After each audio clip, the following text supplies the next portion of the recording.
Welcome back to Balance Sports. This is the post-game interview of the Seattle Storm's victory over the LA Sparks on May 20th. We got the opportunity to speak with Sue Bird, Stewie, and Coach Quinn. You can go, Hunter.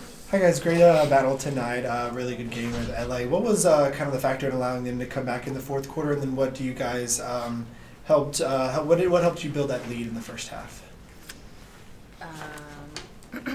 Where should we start? Okay. I think it was a product of them turning up the heat a little bit and us relaxing at the same time. When those two things happen, it's tough when you're the team that relaxed. Because what got us the lead was us getting stops on defense, pushing the ball, offensively having a little more aggressiveness to us. I think, we're still, my take on it is we're still a team that is fairly new. And so in late game scenarios, we're still figuring things out on how to be strategic and patient while also aggressive. Sometimes when you try to be patient, you can lose some of your aggressiveness. So we're still trying to find that balance. Thank you. Stewie, there was quite a bit of, you're getting some really good matchups with the guards, kind of having smaller guards switch on to you. How much of an emphasis was that for y'all's game plan tonight? I mean, I think it happens every game. They just switch. And just being aware of that, and whether they're going to three-player or the big is going to bump out, I think that our other bigs, Ezzy, Tell, and Gray, are doing a good job recognizing and kind of flooding and flashing, but we're just playing through it. Stuart, what are the challenges of defending both NECA and Liz? Well, starting with NECA, just her versatility. The fact that her motor never stops. She wants to go to the basket. She wants to get to the mid-range. She can shoot the three. So trying to kind of make everything difficult, and then she's all over the place on defense, making sure you're coming to the ball and not letting her kind of get any steals. And Liz is obviously a load. The fact that she's so dominant in the paint and then also making 2 threes tonight is the same thing. The versatility is tough to stop, but I mean, they both had 20, 25, but I thought we did all right. Is this the game where you guys miss Mercedes a little bit more? We always miss Sadie's. Yeah, we always do. But, obviously letting her continue to trust the process, and when we do get her back, it's going to be even better. And then Sue, I think you kind of touched on it already, but the first quarter you guys had nearly 30 points, and then LA outscores you every single quarter from there on out. What kind of is maybe struggling with offense right now? I don't think I don't think we're struggling. I think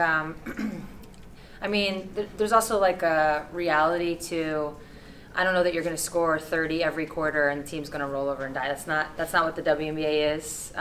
It's well documented. 12 teams, 12 spots. No lead is ever safe.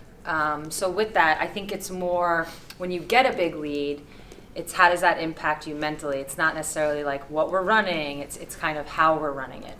And I think we just lost a little bit of our aggressiveness as they were making that comeback.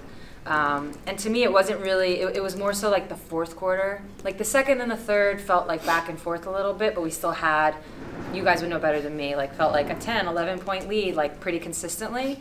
And that's when you need to take that lead to 15 and not let that lead go to 5, right? And it's in those moments that I think we're still, even though we have a core group, we're still a team that's figuring those moments out. Stewie, how's your health like compared to last game? I mean, obviously. Yeah, I mean, I think last game I had to really make sure I was focused and just kind of pushing through, knowing the week that I had, and doing whatever I could for the team. And today I didn't think about being out with COVID and just wanting to play and play aggressively. Sue, with the this is going down last couple seconds and NECA had that 3-point ready to go. Were you concerned, or you felt like? Of course. I mean, who's not concerned in that? I could be, I don't know, my 6-year-old niece. I'm concerned when the 3 goes up. And those are situations. I know there was one point where Jordan had the ball, I was guarding her, and it went through my head, like, should I foul? Is this a good time to foul? And sometimes those moments happen really fast, where if you're not like thinking it as going into that moment, you kind of let it play out. But yeah, I mean, like I said, doesn't matter who's shooting it. Of course, the fact that it was NECA, I wasn't thrilled. But anytime you're up 3 and someone's shooting a 3 with 1 second on the clock, you're going to be a little nervous. Let's go to a couple questions on Zoom. Yeah, we have one question here on Zoom with Christos. Christos, you can go ahead. Hello, ladies. Nice win, first of all. So, for you, how many steps on the right direction do you see from the team since Stewie get back in action? I'm sorry, can you repeat that? How many? Yeah, how many steps on the right direction do you see from your team since Stewie get back? Oh, a lot. I mean, Stewie, obviously is a phenomenal player, and she unlocks a lot of things for us, offensively, defensively. She's a focal point of a lot of the things that we do. So when she's on the floor, things just tend to work better. So not having her, and given that we at that point, with, 9 or 10 players, returners were outnumbered by newcomers. It was tough. It was tough to navigate those 2 games. So to have her back, you can start to see differences in our team, I think, and it's only going to get better. I think we're all shockingly really excited for a week of practice. I don't think those words have ever come out of my mouth, but we have a lot to work on. We've seen some good, we've seen some bad, and this week I think is really going to be important for our team going forward.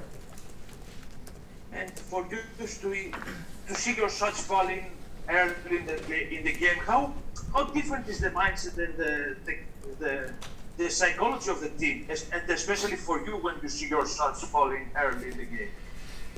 I think any player, when they see shots falling early in the game, it just continues to kind of build confidence.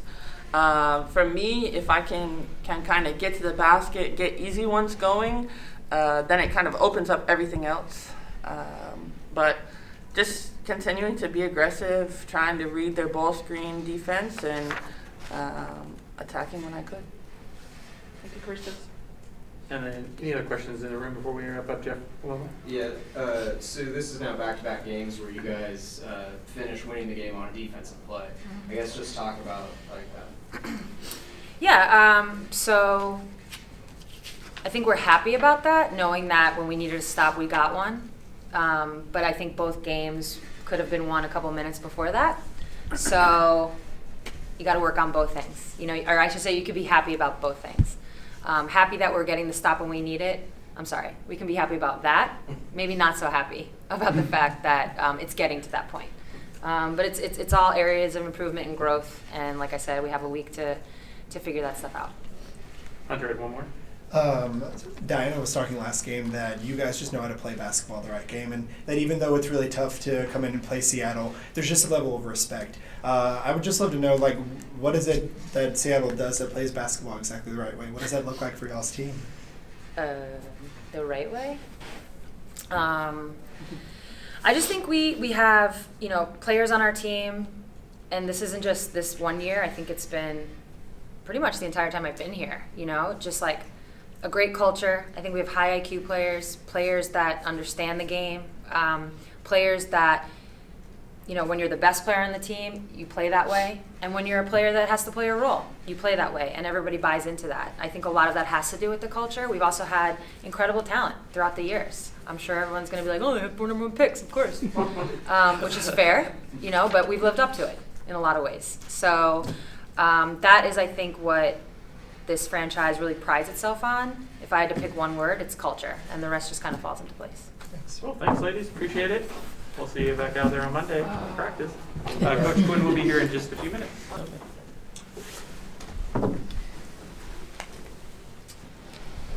Are you ready? Yes, we're good. All right, Coach, why don't you just open up just your thoughts on today's game? We'll take it. Once again, ending our game with a defensive possession showed a lot of grit. We weathered the storm, second half. Offense kind of slowed up a little bit, but again, our defense has sustained us, and an amazing effort on that end of the floor from everybody. Liz is a tough guard. Neck is a tough guard.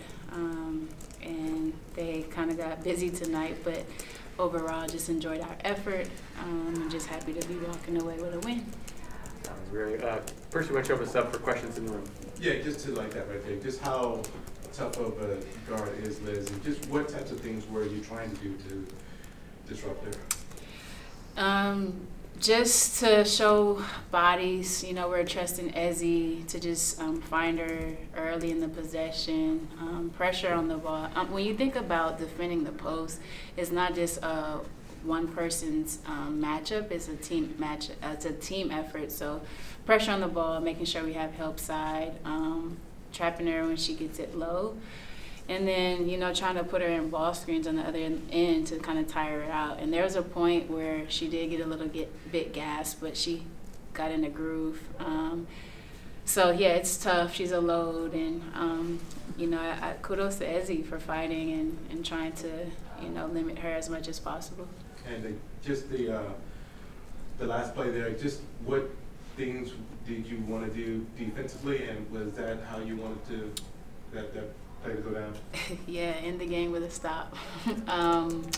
Yeah, you know, we can talk through fouling, up three, and things of that nature. And I think I have to do a better job as a coach of preparing, you know, our team in those scenarios a little bit. I've been trusting our defense so much to just play the possession straight up. Like, so many things happen when you're trying to foul in those situations, putting teams at the free throw line. And so putting our, you know, our defensive group on the floor in the last possession, and again, you know, NECA got sort of a clean look, but we got a contested shot by Jewel, and we were able to secure the victory. Joe? Yeah, you guys have 27 assists. I think that's a season high. Mm-hmm. Just talk about what was working offensively tonight. Yeah, I think just again the confidence, knowing, you know, the past few games, I don't think our shot selection was bad. I think honestly we got the same shots that we've been getting. We just knock them in. Making shots is contagious. So when you see one go through, you know, teammates follow, and you feel good. Now your defensive presence and intensity is good because you know you're flowing offensively. I thought that the ball was moving. I thought that we were screening. I thought that we were intentional about how we wanted to attack. In the second half, I think that slowed up a little bit. But at the end of the day, you know, we are 6 games in and continue to grow and get better on the offensive end, and just knowing our defense is sustaining as long as we're taking efficient shots and able to set up our defense, I think we'll find some success. And then a couple games ago, Jewel had 26, but no one else scored in double figures. Tonight, Stewie has 28, and I think Jewel's the only other player in double figures. It, like, I guess, how do we get a little bit more balance in scoring? Yeah, I mean, there's balance in shot attempts, which is a good sign. So, you know, our bench players have, our reserves coming on the floor have the same amount of shots. You know, you do want Jewel and Stewie to take a lot of, you know, shots offensively, but knowing that the way in which we play allows the ball to move and find the open person. I think, again, I'm encouraged just because, you know, these pieces are still relatively new to what we want to do. You have even pieces who have been here in different roles and finding their way through different lineups and things of that nature. So I think it's just a continued growth and trying to figure out where our sweet spots are, where we can find advantages with our personnel that we have. And I think continue to instill the confidence in taking the open ones and knocking them in. Okay, we have a question here from our Zoom friends. Christos, please go ahead. Coach, nice win, first of all. Speaking about the game and the effort that you brought as a team, is that effort most of the game the way that you would like to play this season? For sure. I think we started off the game with great pace, great intensity, great effort, like you were saying, and you know, we sustained it. The way in which we want to play is fast and up-tempo. The way in which we want to play defensively is kind of the same, with disruption and being solid where we can. But as long as, we are attentive to detail and our energy level is high, yes, I would love to continue to play that way for the rest of the year. And the quick follow-up is about Ezzy. What is the biggest progress or the biggest growth that you see from her game? How satisfied you are about her progress? I'm excited. I'm super proud of Ezzy at the moment, and the growth is that the confidence in her to be communicating on the defensive end, to understand the schemes, she's telling people where to go offensively. So I think she's just understanding our systems way more. She's way more confident. She's playing hard. She's a game changer on the defensive end, altering shots, blocking shots, and just her activity level. I mean, her ability to go get offensive rebounds. She had 6 today. Her ability to just disrupt on the defensive end. It's multi-layered with her. It's multiple efforts with her, and again, just continued growth with her. These are valuable minutes and valuable playing time that she's receiving. That's going to help us carry us throughout the season. Okay, thank you, Christos. We have a few follow-ups here in person. Hunter, you can go ahead. Yeah, Coach, congrats on the game. You're back to 500. Sue was up here saying that she's actually looking forward to a week of practice and was kind of mentioning the defense is really what you're hanging your hats on now, but that offense is going to catch up. What is this week of practice going to help you guys kind of achieve in the build-up to New York game? Just the chemistry that we need, the understanding of how to attack coverages. A lot of what we do isn't about our initial actions, but what we do after our actions. So spacing, understanding timing, understanding things that take rhythm and chemistry and time that we didn't really have in training camp with our group right now. So the fun part is it's kind of like you use the week as a mini training camp to go back to the details, go back to the basics of learning, and I think practice time allows that. So I'm excited as well. And then speaking of the new practice facility was announced this week, and the organization just does an amazing job celebrating the women of this team. Kind of what does that mean for this organization moving forward? It means a lot. I think this organization and the players deserve a facility like that. It just shows the amount of just love, effort, passion, confidence, everything that the ownership group shows, the pride that they have for the team, for the city, to build a facility that is state of the art so that the players can feel that they can get anything they need within the building. It helps with lowering players in free agency and knowing that we have a great facility to practice in every single day, as well as a great facility to play in at home. And I mean, it's due time, 4-time champion organization, it's deserving. Thank you. When you're playing another team that has a dominant center like Liz Cambage, is that a game where you might miss Mercedes even more? And do we have an update on timeline? Mm-hmm. Definitely miss Mercedes. And, Ezzy, I tried to keep Ezzy on the floor when Liz was on the floor just because of that size. Obviously, you guys know what Sadie's brings to our game as well. It's not just the defense and the size, but the cerebral, she's a point guard in 6-something body, the understanding of amazing passer. So those things that help our offense, I think Sadie's will bring those back, and I'm excited to have her back. And no timeline on return, but I know she's upgraded to on-court stuff this week. So, yeah. Thank you, everyone. Coach. Yeah, thank you very much for joining us. And we'll see you Awesome. Monday at practice. See you guys. See you. Congrats. Thank you. Congratulations.